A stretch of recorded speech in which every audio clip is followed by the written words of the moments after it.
That's the fourth one I've seen you take in the last 2 minutes. Did you want to try one? No.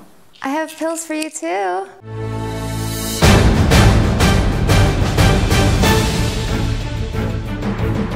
Ronda Rousey, athlete, phenom, trailblazer, a sex symbol, and an unstoppable force in the UFC.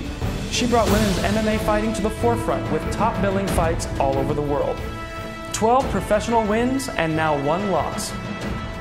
I sit here today in Hollywood in one of Ronda's homes for her first exclusive interview since that night. Well, Ronda, I gotta say, you look great. Thank you. So, the question everybody has, what went through your mind that night? Holly Holmes' foot.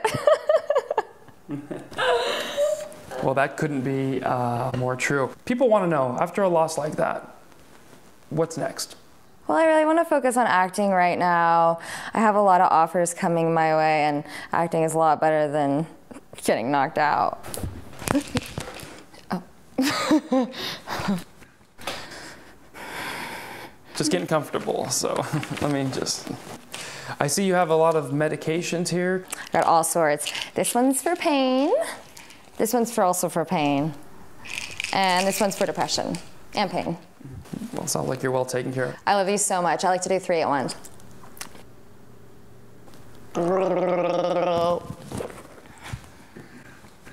From what I'm reading, this could have some upside for you now that you have taken 1 loss. There are some new sponsors that want to get involved. Yes, there's absolutely more. In fact, Peas.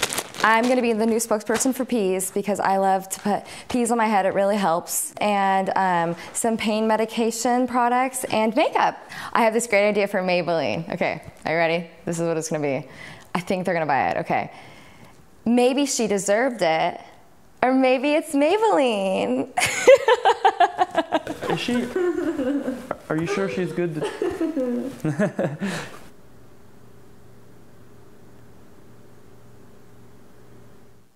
Ronda. Always.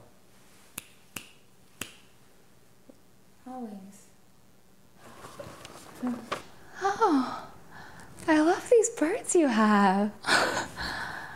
It's so no, cute. There's no bird.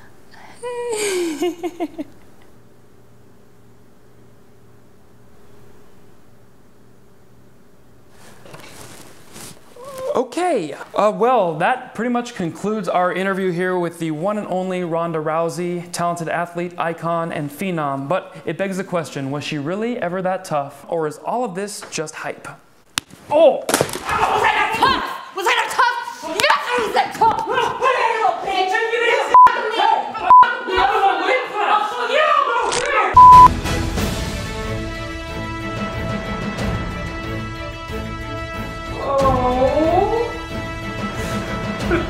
Call 911. Someone call 911. She's an animal.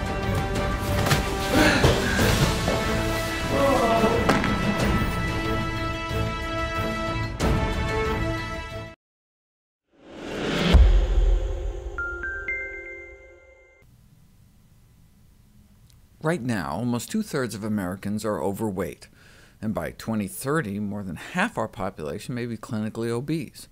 Childhood obesity has tripled, and most of them will grow up to be overweight as well.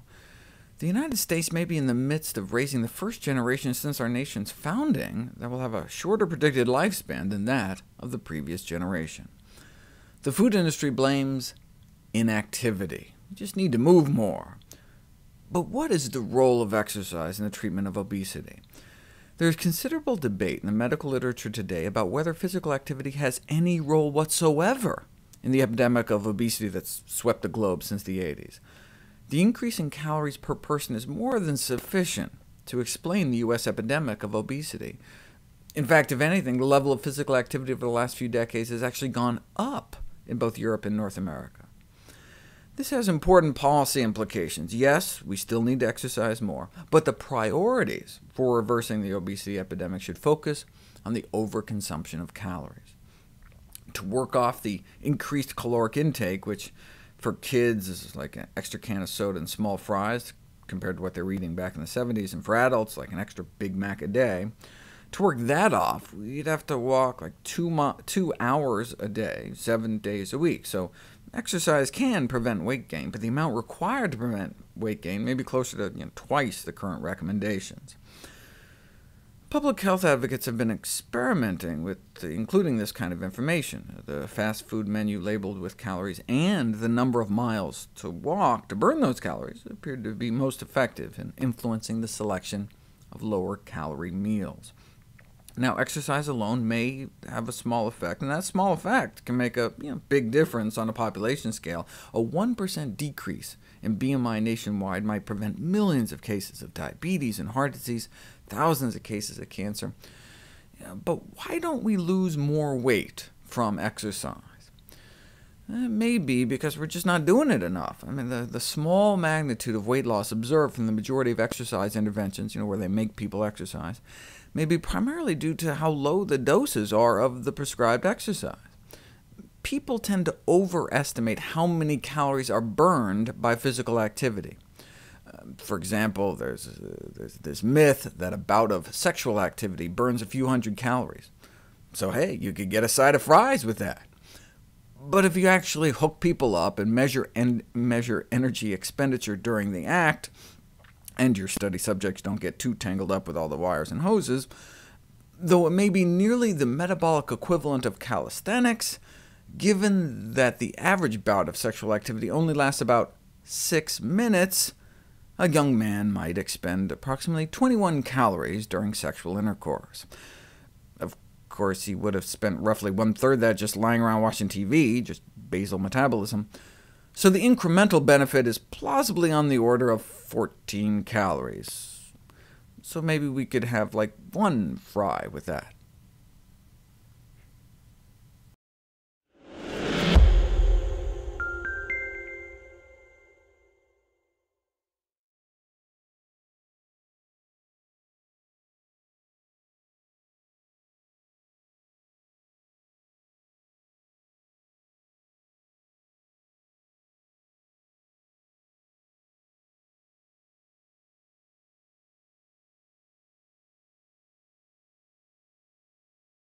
Hair is made from keratin, the same material that makes our nails and skin.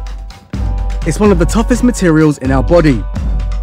In fact, all the hairs on our head are strong enough to support the weight of 2 elephants. Above our skin, the hair has no living cells, but deep inside the hair follicle, the base of the hair is alive.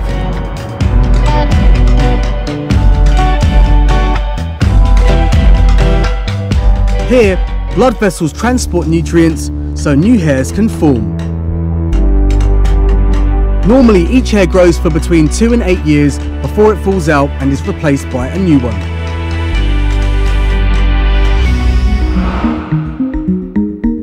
Our chromosomes are inside every cell of our body. These hold thousands of genes that tell our bodies how to develop and function.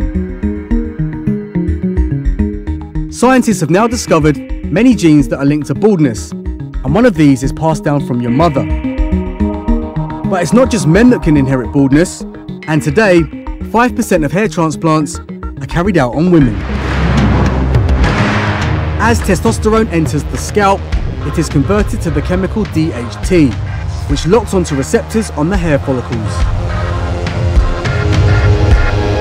Ollie has more receptors on his hair follicles than men who don't go bald. For reasons not known, the DHT triggers his hair follicles to shrink. As they get smaller, they produce weaker, shorter hairs. Within a few years, these have shrunk so much they are barely visible.